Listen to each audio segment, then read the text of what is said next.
시청자 여러분 안녕하십니까. MBC 경남에서 마련한 단체장 대담 릴레이 민선 7기 새 희망을 그린다의 진행을 맡은 김진철입니다. 경상남도와 경남 18개 시군의 민선 7기 지방정부 운영이 시작된 지 20여일이 지났습니다. 새로운 시대를 열망하는 주민들의 기대가 큰 만큼 단체장들의 책임과 부담이 어느 때보다도 막중한데요. 오늘은 행복한 군민, 튼튼한 하동을 군정지표로 정한 윤상기 하동군수와 함께하겠습니다.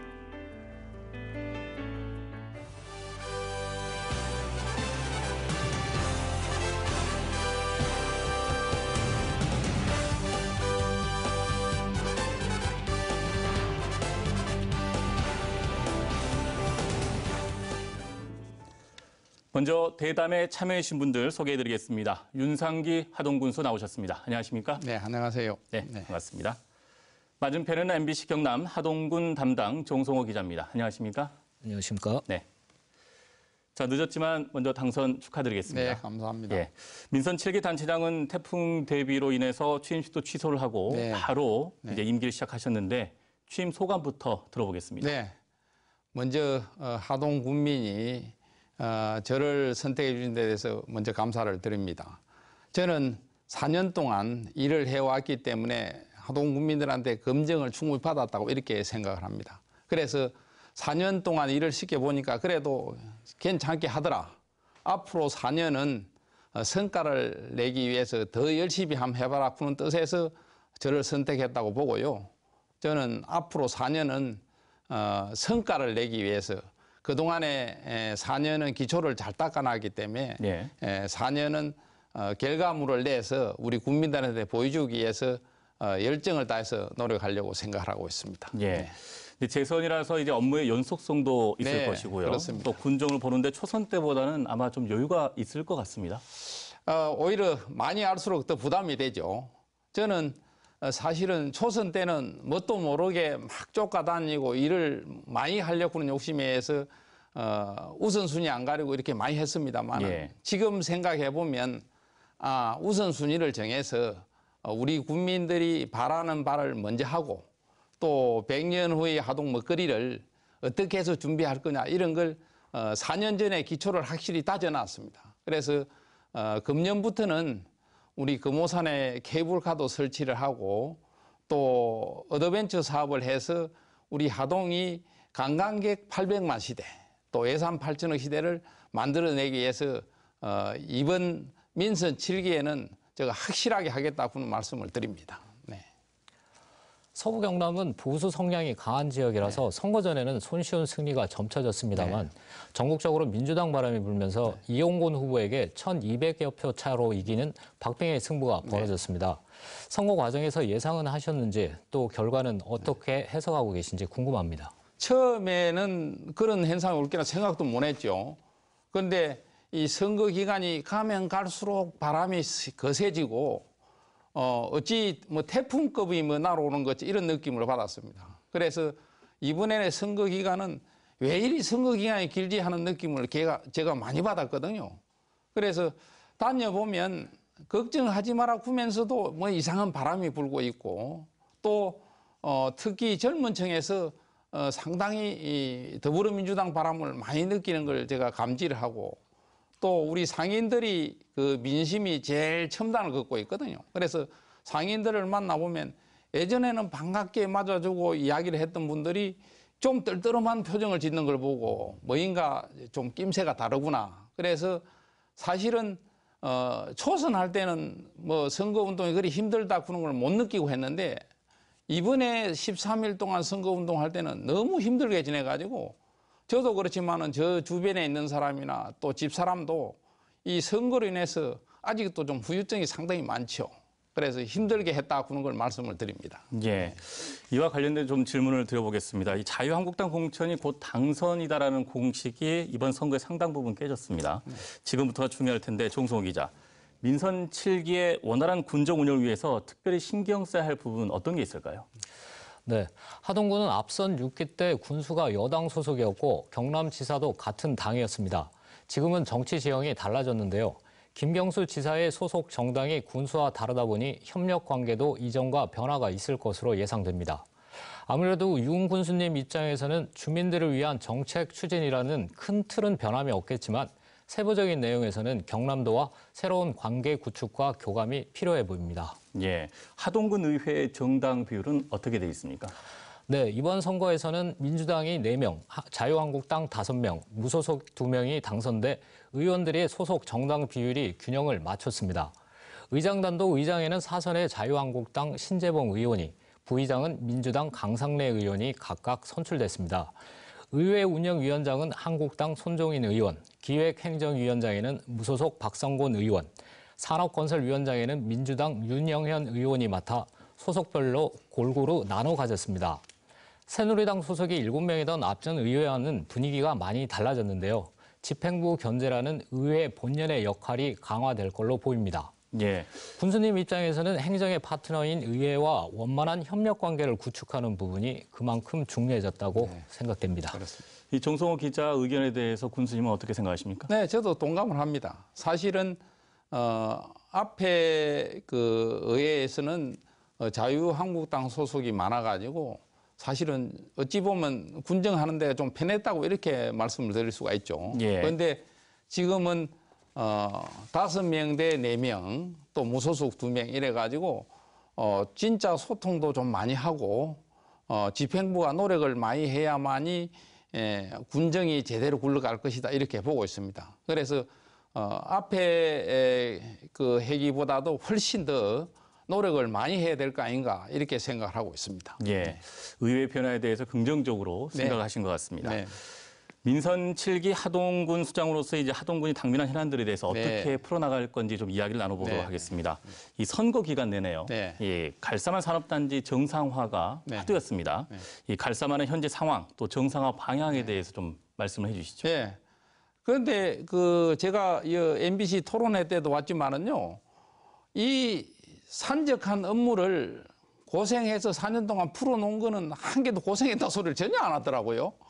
그런데 공사를 다시 안 한다 이 소리만 하는데 그 실타래가 아주 많이 엉키가 있었죠. 이걸 푸는데 그건 4년이라고 푸는 시간이 걸렸습니다. 대우조선해양이 하동의 이 갈사만 산업단지를 당초에는 50만 평을 사겠다고 자기들이 제안을 해가지고 공유수면 매립 허가도 대우조선해양이 앞서서 허가를 받은 겁니다. 예. 그런데 조선이 경기가 장기 불황으로 인해서 이분들이 30만 평 사겠다고 하다가 최종적으로는 20만 평을 사겠다고 이렇게 했거든요. 그런데 이 20만 평도 사면서 우리 그 하동군을 어떻게 했는지 모르지만은 지급 보증을 쓰도록 하고 또 채권 담보를 제공해서 여러 가지 복잡한 문제를 많이 양산을 해놨죠. 또 한신공영이라고는 시공회사한테 하동군이 또 지급 보증을 써준 겁니다. 그래서 이 소송 사건이 휘말리게 된 이유가 지급 보증을 많이 서줌을 해서 문제가 도래가 된 거죠. 그래서 저는 이 문제를 풀기 위해서 유치권 행사도 해놓고 막 이렇게 얽힌 것을 유치권도 57억을 지급을 하고 또 해제를 시켜내고 또 대우 소송 사태로 민사소송을 했는데 이 민사소송에서 작년 연말에 우리가 884억을 물어주도록 이렇게 판결을 받은 겁니다. 그래서 이게 연체 이자가 15%거든요. 그러면 하루에 이자가 4,400만 원인가 제가 계산해 보니까 그렇습니다. 상환을 안 해주면. 그래서 제가 1년 전부터 예산을 조금 모아서 적립을 했던 것을 61일 만에 884억을 상환을 다 했죠. 그래서 상환해놓고 또 항소심에서 싸우더라 해도 이자 발생은 안 되도록 해야 된다.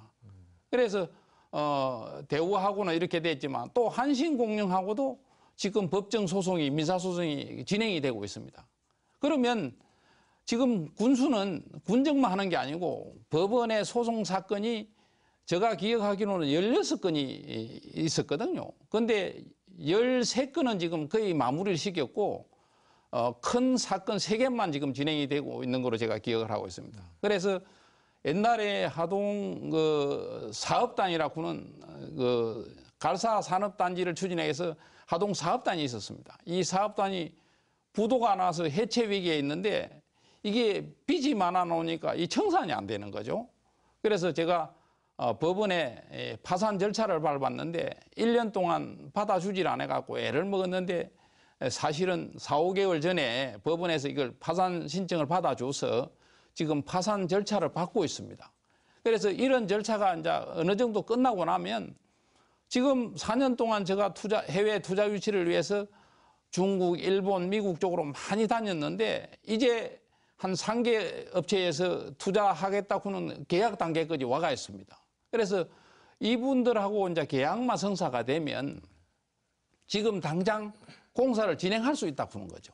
그래서 이렇게 고생을 해서 풀어왔는데 거기에 대해서는 아무도 인정을 안 해주는 겁니다.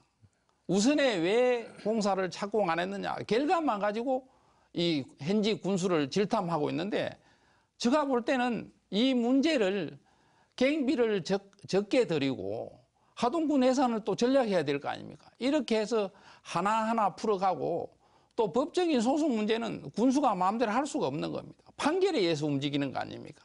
그래서 이런 부분을 국민들이나 상대 후보가 이해를 좀 해줘야 되는데 전혀 이해를 안 하려고 하죠. 또 제가 뭐 노력을 부족해서 뭐 이해를 못 시켰는가는 모르지만은 이런 부분 때문에 제가 굉장히 힘들었고 이제는 어느 정도 가시적인 성과를 가지고 금년 중에 착공만 할 수 있으면 우리 국민들이 그래 당신을 선택했더만 이제 결국 해내구나 이런 걸 인정을 받을 수 있는 계기가 된 거 아닌가 싶어서 제가 노력을 더 많이 하겠다고 이렇게 말씀을 드리는 겁니다. 네. 근데 영국 에번디 대학이 한국 캠퍼스에 갈삼한 그 네. 유치가 무산 위기에 놓여 있습니다. 하동군은 이제 한국 캠퍼스 개교에 대비해서 79억 원을 투자해서 네.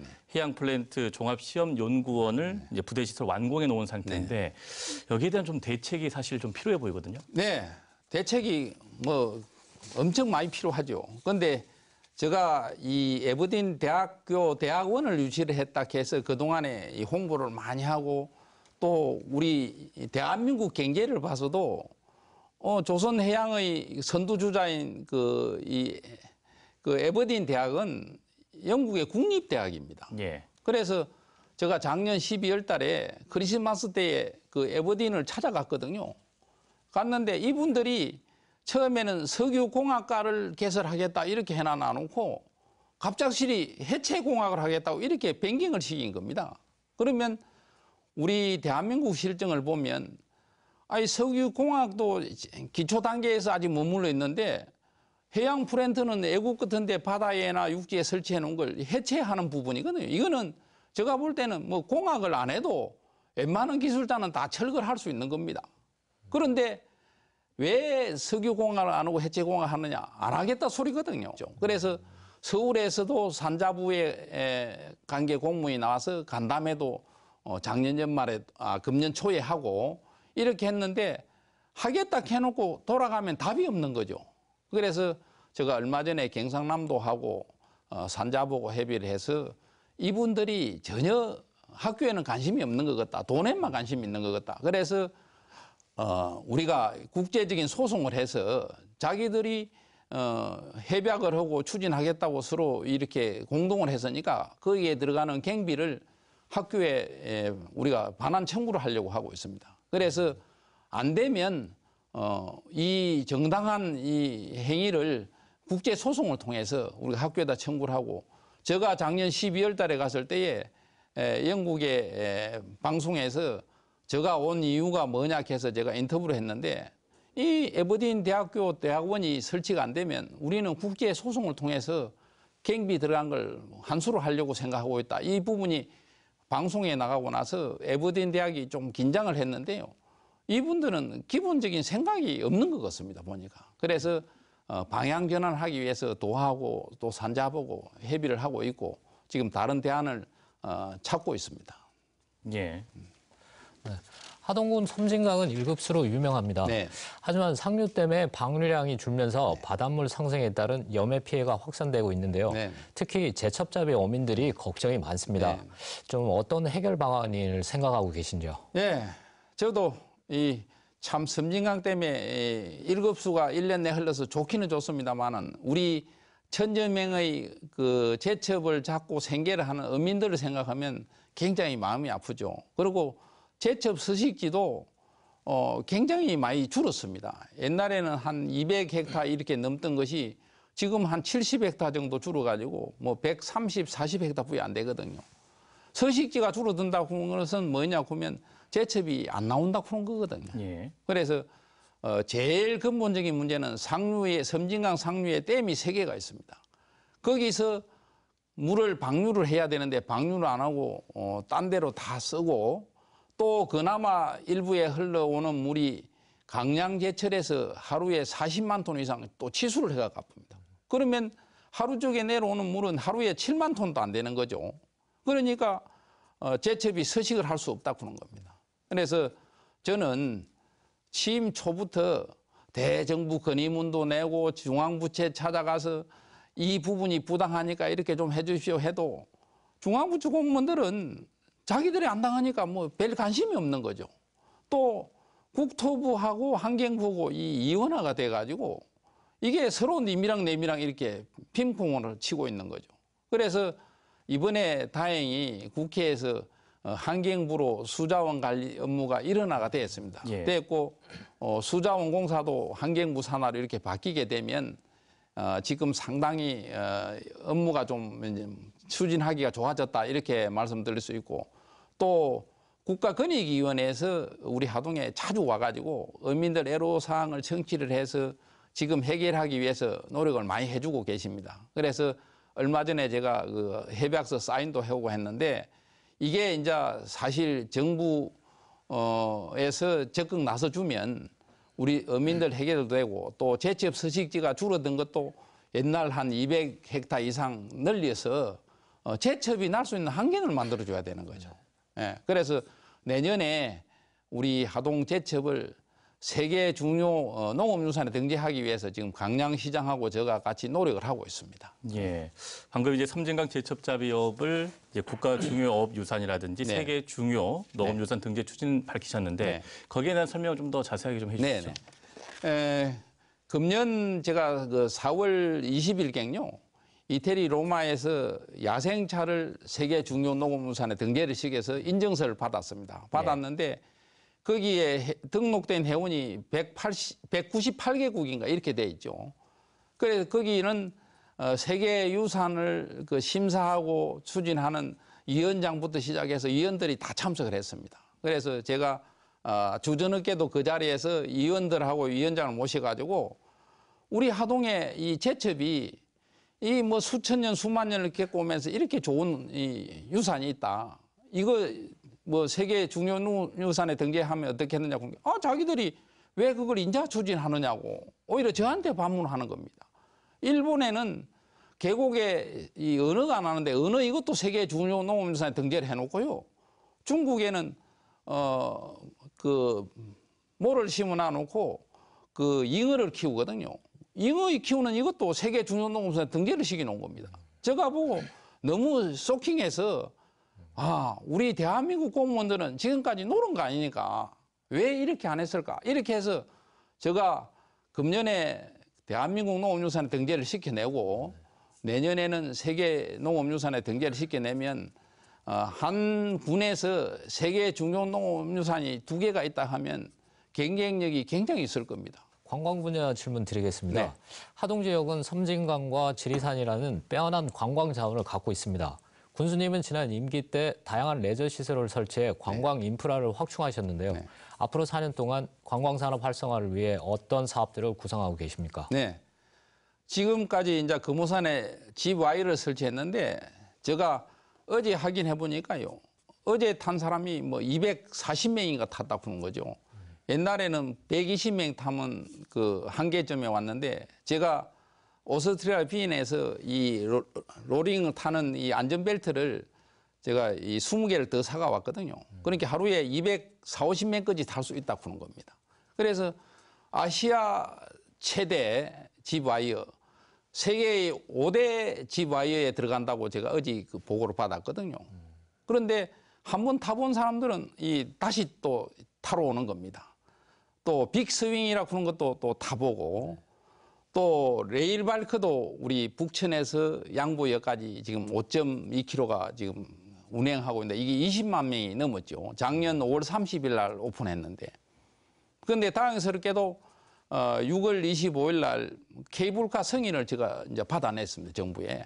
그러면 내년 그 6월 말까지는 케이블카를 완성을 하려고 지금 준비를 거의 해놔놓고 있습니다. 그래서 케이블카까지 이제 완성이 되고 나면 익사이팅한 이 관광시설은 상당히 돼 있고요. 또 한 개 남은 것은 해발 1000m에서 1200m에 산악 궤도 열차를 제가 운행하려고 지금 준비를 하고 있습니다. 지난 4월에는 화계 쌍계사 불일폭포 입구에서 최치원 선생이 쓴 것으로 추정되는 완폭대 석각이 발견됐습니다. 문헌과 설화로만 전해지던 완폭대 석각이 실물로 확인된 건데요. 역사적으로나 학술적으로나 가치가 높다는 평가입니다. 앞으로 구상하고 계시는 활용 방안이 있으신지요? 네. 저는 아주 1200년 만에 하동군에 새로운 기운이 왔다고 이렇게 생각합니다. 고은 최치원 선생이 완폭대라고 하는 이 석각을 써가지고 우리가 지금까지 몰랐거든요. 그런데 국립공원 직원이 그걸 발견해낸 겁니다. 예. 그래서 발견한 뒷날 제가 현장을 가보고 너무도 제가 감동을 했죠. 이 1200년 만에 그분이 쓴 글귀를 보고 야, 역시 맹필이고 참 이런 게 왜 이제 찾아냈을까? 이래서 제가 국립공원 소장하고 같이 그 지역을 보존하기 위해서 CCTV도 설치하고 보존 대책을 만들고 있고 또 우리 하동군에서는 이걸 국가 보물로 하든지 국보로 하든지 지정하기 위해서 지금 준비를 하고 있습니다. 또 하동하면은 또 대표 농산물이 바로 녹차를 네. 또 빼놓을 수가 없습니다. 이 세계 중요 농업유산에 이제 이름을 올리면서 세계적인 시장에서의 관심도 꽤 받고 있고요. 하지만 가격이 비싸다 보니까 수출에 좀 한계가 있다는 그런 지적도 있거든요. 그렇다면 이 하동 녹차의 수출 또 판로 이 확보 확대에 대해서 좀 방안이 있으신지? 네, 제가 작년에 그 미국의 그 스타벅스에 가루 녹차를 100톤 계약을 했거든요. 예. 했는데 시애틀에 있는 미국 본사에서 걱정하는 부분이 거기입니다. 이 제주도 오슬로 같은 데 가면 뭐 100만 평, 150만 평 한 사람이 경작을 하잖아요. 그러면 품질이 균일하게 나올 수 있는데 우리 하동에는 1000여 명의 이 농사꾼이 관리를 한다고 하는 거죠. 그러면 생산된 제품이 각각 다를 수 있다고 하는 겁니다. 그래서 하동 군수가 이 제품을 통일을 시켜줄 수 있느냐 이렇게 저한테 의무를 부여해서 제가 그리 하겠습니다 이렇게 답을 하고 와서 지금까지 50톤을 수출했는데 뭐 크레임이 안 걸리고 아주 수출이 잘 되고 있죠. 그런데 금년에 50톤 물량은 이 녹차가 동해가 걸려가지고 한 40% 정도 생산 물량이 줄었습니다.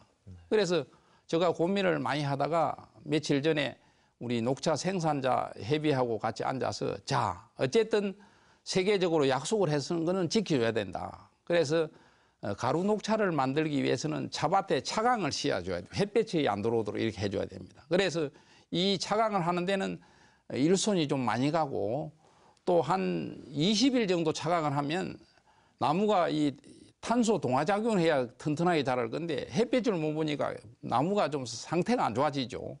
그래서 우리 농민들이 좀 꺼리는 겁니다. 이게 어쨌든 이 수출은 해야 되고 생산도 또 마차해야 되기 때문에 어민들하고 우리가 인건비 일부를 보존해서라도 차강을 해서 금년 물량은 맞춰주자 해서 그리 계리를 해가지고 추진하고 있고요. 이 소규모로 하다 보니까 굉장히 손이 많이 간다고 하는 거. 또 야생차다 보니까 이 기계화가 안 된다고 하는 거죠. 그래 이런 것 때문에 가격도 비싸고 또 차가 이 산간지방에서 나는 차가 최고로 치거든요. 그래서 비싸질 수 없는 이유가 있습니다. 그런데 소비자들은 뭐 보석녹차나 태평양에 나오는 왜 싼 것만 생각하는데 먹어본 사람들은 아 향도 좋고 차가 품질이 뛰어나다고 하는 거 인정하는데 이 부분이 좀 제가 볼 때는 가격 비싸다고 하는 부분에 대해서는 상당히 좀 설득하기 어렵습니다. 네. 예. 자, 인구 정책은 하동뿐만 아니고 또 농어촌 지역의 이제 당면 과제인데요. 정성호 기자. 네. 하동군도 인구가 점점 줄어드는 추세죠. 네. 하동군 인구는 지난 2015년까지는 5만 259명으로 5만 명을 간신히 유지하고 있었습니다. 하지만 다음 해인 2016년 4만 9천여 명으로 5만 선이 무너졌습니다. 지난해는 4만 8,831명, 올해 지난달 기준으로 4만 7,893명으로 해마다 감소 추세가 이어지면서 인구 5만 명 선을 회복하지 못하고 있습니다. 전출자가 전입자보다 많고 돌아가시는 분은 많은데 새로 태어나는 아이들은 적기 때문입니다. 예. 군수님, 인구 감소를 막기 위한 하동군의 이 정책 어떤 게 있을까요?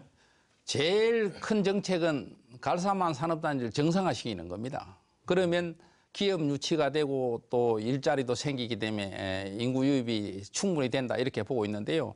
이게 금년에 공사를 착공하더라 해도 한 2년 정도는 걸릴 겁니다. 그래서 저는 우리 하동에는 기농기촌 인구가 굉장히 많죠. 5년 동안 한 2,100명이 들어온 것으로 이렇게 되어 있습니다. 그래서 기농기촌 인구도 좀 늘리고 최근에는 이 다문화 가족이 굉장히 결혼이 잘 안 되고 있죠.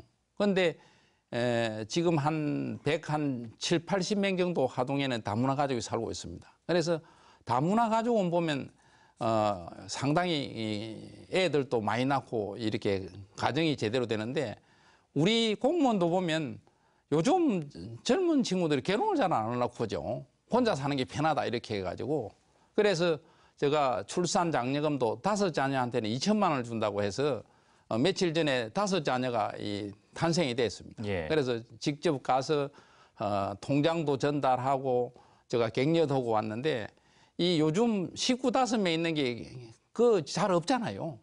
그래서 축하도 하고 특히 3자녀 이상 자녀를 가진 집에는 제가 장학금도 요새 주고 있고 또 해외 배낭여행을 보냈는데도 다자녀 가족에 대해서는 제가 혜택을 좀 많이 주려고 하고 있습니다. 그래서 하동이 교육 환경도 좋게 만들고 또 이렇게 함으로 해서 밖에 있는 젊은 친구들이 하동으로 이사를 올 수 있도록 이렇게 교육 환경을 좋게 만들어서 인구를 어쨌든 우리 하동에는 현재 인구를 5만 명을 달성하는 게 목표가 되어 있습니다. 예.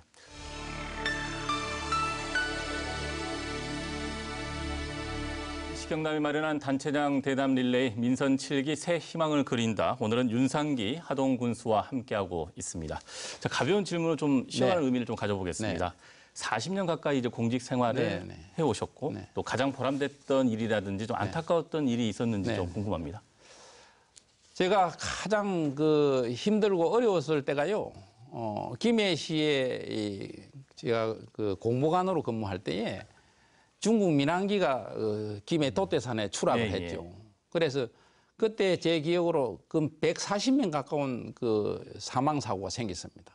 그런데 제가 현장에 제일 먼저 도착해서 그 비참한 광경을 보고 참 이런 대형 인재 사고는 안 생겨야 되겠다 이런 걸 느꼈고요. 또 2002년도에 김해 낙동강 뚝이 터져가지고 한림면하고 몇 개 지역이 전부 침수가 됐습니다. 그래 이거는 좀 인재의 성격이 강한데 우리 공무원들이 애찰을 잘하고 노력을 했으면 이런 피해를 막을 수 있었을 거 아닌가 해서 제가 현장에 가서 주민들이 성이 나서 막 난리를 지기는 걸 전부 감수를 하고 이렇게 현장을 보면서 참 공직자는 사전에 이 예찰을 잘해서 주민들 안전을 최우선해야 된다 그런 걸 느꼈고 또 뭐 보람된 부분도 좀 있긴 있습니다만은 제가 일을 해서 목표 달성을 했을 때에 제일 보람되죠. 그래서 우리 하동읍에 도시가스가 들어가고 전선이 지하 매설이 되고 50년 된 상수도 교체를 하고 이 3가지 공사를 동시에 해서 준공했을 때에 저 아니면 이런 대형 공사는 할 수가 없구나. 3가지 공사를 동시에 함으로 해서 경비를 거의 반을 아낄 수가 있었죠. 그래서 이게 상당히 성과라고 저는 이렇게 보고 있습니다. 단체장의 뜻을 가지게 된 특별한 계기가 있었을까요? 우리 공무원들이 로망은요, 최고 책임자 감퇴해 보는 거죠. 저는 40년 공직생활하면서 진주 부시장을 마지막으로 이제 명예퇴직을 했는데요. 도의 국장도 해보고 뭐 가장 일선 시의 국장 과장을 다 해봤지만은 단체장이 잘하면 그 지역을 획기적으로 발전을 시킬 수 있다고 하는 거죠. 예. 그래서 공직자의 노하우를 어떻든 현장에서 좀 접목할 수 있는 게 필요하겠다. 우리가 보면 경험이 없는 이 단체장들이 또 실패도 하는 걸 종종 볼 수가 있잖아요. 그래서 우리 하동은 단체장이 실수하는 모습을 전혀 보여서는 안 되겠다. 이래서 제가 더 신발끈을 각조이 메고 마음을 단단히 각오를 하고 이렇게 지내고 있습니다. 네.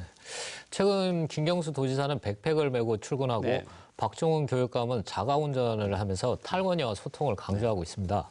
군수님만의 특별한 소통법이 있다면 소개 부탁드립니다. 저는 얼마 전에 우리 군청 앞에 국기계양대 앞에 이 상상대라고는 이 그 옛날 물레방아 맷돌 같은 걸요. 기름이 한 2m 정도 규격이 되죠. 설치를 해갖고 12명이 앉아서 원탁으로 회의를 할 수 있는 장소로 만들었습니다. 그래서 얼마 전에 김밥을 나놓고 6급 이상 5급 여성 공무원들하고 미팅도 한번 하고 또 7급 이하 여직원들하고도 미팅을 한번 하고 이렇게 했는데 이 소통은요 많이 하면 할수록 좋죠. 그래서 저는 뭐 백을 메고 일이는 안 합니다만은 저녁으로 제가 퇴근할 때는 주로 집에 1시간 정도 거리인데 걸어서 많이 갑니다. 그러면 걸어서 가다가 주민들 만나면 안부도 묻고 또 그분들이 인사도 하고 하면 이렇게 서로 자연스럽게 소통이 되고 또 아침에 저는 5시 되면 목욕탕에 7군데 이렇게 돌아가면서 가거든요. 그러면 그분들이 자연스럽게 아침에 1시간 동안 만나서 이런저런 소식도 듣고 이야기 듣는 게 제가 기본적인 뭐 소통이라고 이렇게 이해를 하시면 되겠습니다. 예. 앞으로 뭐 다양한 국민과의 소통 네, 기대하겠습니다. 네. 자, 이번 선거에 내놓은 공약들을 어떻게 실천을 할 것인지 한번 네. 점검을 해보도록 하겠습니다. 민선 6기가 이제 초석을 닦는 시기였다면 네. 민선 7기는 이제 본격적인 성과를 내야 된다고 아까 또 말씀을 해주셨는데요. 국민들도 이 점에 대해서는 굉장히 기대가 클 것 같습니다. 네. 그렇다면 윤상희 군수가 생각하는 민선 6기와 민선 7기를 좀 상징적인 말로 간단히 설명을 해본다면 어떻게 해볼 수 네. 있을까요? 아까 제가 4년 동안 공을 들인 이 갈사만 산업단지를 공사를 해서 정상화시키는 게 최우선이고요. 그게 해결되면 일자리도 나타나고 소득도 올라가고 이렇게 여러 가지가 해결됩니다. 그래서 이걸 최우선을 하고 그 외에 우리 국민들이 앞으로 먹고 살 수 있는 아까 뭐 관광시설물이라든지 또 농촌이다 보니까 지금까지 뭐 교통 편의시설 또 기농기촌을 많이 하는데 옛날 뭐 농로를 찾아서 다니다 보니까 이 길도 없고 또 저는 이 농산물 수출을 좀 많이 시켜서 작년에 3,010만 불 정도 이렇게 수출을 했는데 이분들이 안심 놓고 팔 수 있는 이 계기를 만들어줘야 되거든요. 그래서 생산은 농민이 하고 판매는 농협하고 하동군이 나서서 판매를 해준다. 이런 뜻에서 제가 이 노력을 하는데 우리 이 농산물이 외국에 가면 굉장히 인기가 있습니다. 또 수출 품목도 40개 품목을 하고 있거든요. 그래서 금년에는 제가 5천만 불을 수출 목표로 세워가지고 추진하고 있는데 작년에는 경상남도 최우수군으로 이 선정이 돼서 뭐 상도 받고 이래 했습니다만은 이런 부분을 하나하나 챙겨서 농민들이 소득이 올라가는 사업을 좀 하려고 하고 있습니다. 네. 앞으로 4년 동안 하동의 100년 미래 성장 기반 완성을 위해 뛰겠다는 의지를 보이셨습니다. 기대해 보겠습니다. 네. 노량대교가 9월에 개통 예정입니다. 네. 대교 명칭을 두고 이웃인 남해군과 갈등을 빚기도 했는데요. 앞으로 관광객 유치와 노량대교 활용을 위해서는 남해군과의 협력이 필요해 보입니다. 네. 군수님 생각 듣고 싶습니다. 제가 일주일 전에 그 노량대교 그 현장에 갔다 왔거든요. 그래서 하동 쪽에 하동 홍보관이 있고 남해 홍보관이 있습니다. 또 남해 농산물 판매장을 바로 옆에 둘 수 있고 하동도 같이 두고 있고 그러니까 입구에 양쪽에 나란히 이렇게 설치를 하고 또 관광 홍보물도 같이 홍보할 수 있도록 이렇게 하는데 안타깝게도 저는 그렇게 합리적으로 생각한다고 했습니다만은 남해군에서는 무조건 제2남해대교가 아니면 안 된다 이렇게 주장을 한 거죠. 그래 저는 뭐 데모 한 번도 하고 해보고 뭐 농성하고 이런 것도 전혀 없이 합리적인 주장만 한 거죠. 제가 원래 주장했던 부분은 이순신 장군이 그 충무공이라고 하는 시호를 받았잖아요. 그래서 이순신 대교는 지금 여수에 있으니까 저는 시호를 따서 충무공 대교를 하는 게 좋겠다 이렇게 처음에 제안을 한 겁니다. 그러면 노랑해전이라고 하는 상징성이 있기 때문에 얼마나 좋습니까? 그런데 이게 도에 심의할 때도 이 충무공이라고 하는 거는 좀 뭐 안 좋다고 하는 거죠. 그래서 제가 그러면 노랑대교를 하자 이렇게 해서 했고요. 이것 때문에 남해군하고 이 감정이 틀어질 일이 없는데 오히려 노량대교가 되면 관광상품으로서는 제가 볼 때는 훨씬 더 인기가 있을 거라 이렇게 봅니다. 그래서 새로운 남해군수하고 제가 만나서 통화도 한 번씩 합니다.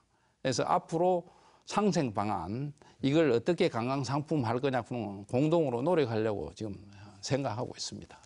자, 공약사항 중에 이제 먹거리 네. 부분을 좀 챙겨볼 텐데요. 농업 경쟁력은 해마다 좀 약해지고 있고 또 노동 인구 자체가 이제 고령화가 계속 이어지고 있어 심각합니다.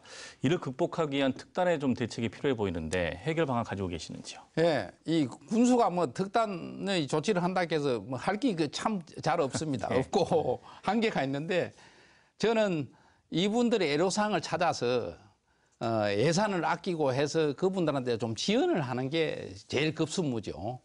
그래 그분들이 그 돈을 가지고 필요한 데 써서 생활을 하고 이렇게 하는데 우리 하동군이 이번에 추경하면 예산이 한 6천억 규모가 좀 넘습니다. 이제. 그러면 제가 취임 초에는 예산이 한 3,400억 정도 일이 됐었는 걸 4년 만에 거의 배로 키웠다고 이렇게 보시면 됩니다. 그래서 이것만 해도 현재 군수가 노력을 많이 한 거 아닌가. 우리 국민들은 그렇게 인정하고요. 우리 어떤 그 국민들은 저를 보고 군수님 돈을 잘 가오니까 돈이 없으면 가서 돈 좀 얻어오시면 안 됩니까? 이 소리를 많이 하거든요. 그런데 제가 이 맹분이 있어야 돈도 정부 예산도 얻어오고 도비도 얻어오지 무조건 얻어올 수는 없는 거 아닙니까? 그래서 일을 잘하는 군수는 맹분을 잘 만들어서 우리 하동군이 예산이 많아진 이유가 전국에 공모사업을 많이 해서 얻어가 오는 겁니다. 그래서 이런 노력을 하는 거는 뭐냐 하면 중앙부처에 가면요. 하동군의 계획서가 굉장히 잘 만들어 와서 당신들한테 돈을 안 줄 수밖에 없다 이런 소리를 많이 듣습니다. 그래서 공무원들이 노력을 많이 하고 제가 같이 막 이 연구를 해서 업이 많이 됐다고 이렇게 이해를 좀 해주시면 되겠습니다. 예. 네. 군수님께서는 이번 선거 과정에서 이 군민 맞춤형 복지를 강조를 하셨어요. 어떤 복지 정책을 펴나갈 계획이십니까? 제가 이제 지난 4년 동안 우리 노인 장애인 복지회관을 150억을 들여서 지금 짓고 있는데요. 이게 7월 말경이 되면 이제 준공이 됩니다. 그러면 우리 장애인들도 그동안에 뭐 쉴 곳도 없고 마땅히 가서 치료받을 데가 없었죠. 그런데 저는 김해시에 있을 때에 장애인 복지회관을 건립을 하고 장애인 수영장도 만들어주고 왔습니다. 그런데 이렇게 하면 이 장애인들이 와서 좀 이 치료도 하고 쉴 수 있는 공간을 만들어야 되는데 그런 게 지금까지 없었다. 또 우리 어르신들도 지금 뭐 70, 80대도요. 운동하고 뭐 이런 거는 전혀 지장 없이 잘하신 분들이 뭐 건강하신 분들이 많거든요. 그러면 노인종합복지회관에 가서 당구도 치고 또 탁구도 하고 이런 놀이시설 또 몸이 안 좋은 분들은 물리치료도 같이 함께 받을 수 있고 그러면 노인복지회관에 오면 점심을 먹고 1,000원짜리 점심을 먹고 하루 종일 있다가 집에 갈 수 있고 또 셔틀버스를 해서 운행을 하니까 모시다 드리고 이렇게 하기 때문에 이 맞춤형 복지가 뭐 멀리 있는 것이 아니고 우리 장 옆에 있는 겁니다. 또 뭐 치매가 있어서 그한 분들은 우리 치매 안심센터를 이번에 하동에 하나 유치를 했습니다. 그래서 이런 분들이 거기서 또 치료도 받고 또 GPX라고는 위치 추적기를 전부 다 개별적으로 나눠줘서 이분들이 밖에 나가도 언제든지 찾을 수 있도록 위치 추적도 되도록 하고 이런 맞춤형을 하나하나 찾아서 어르신들이 농촌에서도 불편하지 않도록 이렇게 일을 하고자 합니다. 네. 네, 앞서 말씀해 주신 대로 하동군은 65살 이상 어르신들이 전체 인구의 30%를 차지할 정도로 노년층이 많습니다. 그렇습니다. 노인복지가 그만큼 중요하다는 얘기인데요. 차별화된 노인복지 정책을 갖고 계신지요? 네, 뭐 하동군만의 별도의 노인 정책은 뭐 가질 수는 없고요. 우리 하동군의 자연불악이 319개인가 그렇습니다. 그런데 경로당 숫자는 훨씬 많죠. 한 340개 정도 이렇게 됩니다. 이 많은 이유는 불악이 촌에 가면 멀리 떨어져 있으니까 이분들이 연세 많으신 분들이 걸어서 오기가 힘들다고 하는 거죠. 그래서 소형 경로당을 좀 지주다 보니까 경로당 숫자가 불악보다 많다고 하는 거고요. 또 어르신들이 제일 중요한 거는 뭐냐고 하면 일자리를 주는 겁니다. 지금 좀 건강하신 분들은 하루에 한 2시간 정도 청소도 하고 잡풀도 뽑고 한 달에 한 30만 원, 40만 원 주면 굉장히 보람을 여기고 있거든요.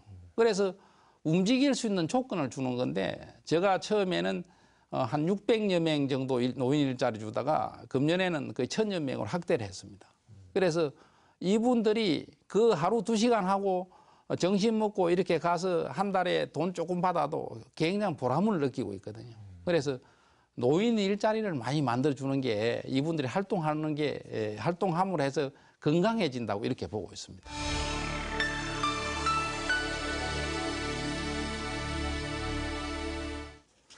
네, 윤상기 하동군수와 함께한 대담 릴레이 준비한 시간이 다 이제 마무리되어 가고 있는데요. 정성호 기자, 네. 하동 군민이 민선 7개에 거는 기대라고 할까요? 이렇게 달라졌으면 좋겠다는 의견을 많이 접했을 것 같은데 좀 정리 좀 해주시죠. 네. 윤상기 군수님은 지난 임기 동안 재정 5천억 원 시대를 열었고 관광객 방문 600만 달성과 야생차 세계 중요 농업유산 등재 같은 눈에 띄는 성과를 이루셨습니다. 그래서 국민들에게 부지런하고 열정적인 군수로 인식돼 있기도 한데요. 초선이 기반을 다지는 기간이었다면 재선은 탄력을 받아 성과를 한층 확대하는 시기로 국민들의 기대도 그만큼 크다고 할 수 있겠습니다. 주민들은 무엇보다 살림살이가 제일 큰 관심사일 텐데요. 소득의 근간이 되는 농업과 수산업, 손님들이 많이 찾아와 지역 경제에 활기를 불어넣어주는 관광산업, 이런 먹거리 산업들이 더욱 튼튼해져 경제가 윤택해지는 것이 지역민들의 가장 큰 바람일 겁니다. 예. 자, 마지막으로 이제 앞으로 4년 지켜봐 달라고요. 네. 국민들에게 네. 한 말씀 부탁드리겠습니다. 네, 존경하고 사랑하는 하동 국민 여러분, 제가 앞으로 4년은 앞에 4년 일한 것은 제쳐두고 새로운 성과를 내서 우리 국민들의 기대에 부응하기 위해서 더 많은 노력을 하겠다고 하는 말씀을 드립니다. 또 국민들의 요구는 자꾸 다양해지고 있는데 이 한정된 예산 때문에 다 들어주지 못해서 제가 항상 가슴이 좀 아프고 마음이 좀 쓰린데 이 부분을 제가 더 많은 노력을 해서 우리 국민들이 불편하고 어려운 점을 해소시키는데 많은 노력을 하겠다고 하는 말씀 드립니다. 예, 감사합니다. 예, 오늘 말씀 잘 들었습니다. 네. 자, 대담에 참여해 주신 윤상기 군수 그리고 정성호 기자 감사합니다. 네, 수고했습니다. 네. 100년 미래 완성으로 글로벌 하동을 만들겠다는 민선 7기 윤상기호의 4년을 지켜보겠습니다. 그리고 저희들도 응원하겠습니다. MBC 경남이 마련한 민선 7기 단체장 대담 릴레이 하동군 편을 마치겠습니다. 시청해주신 여러분 고맙습니다.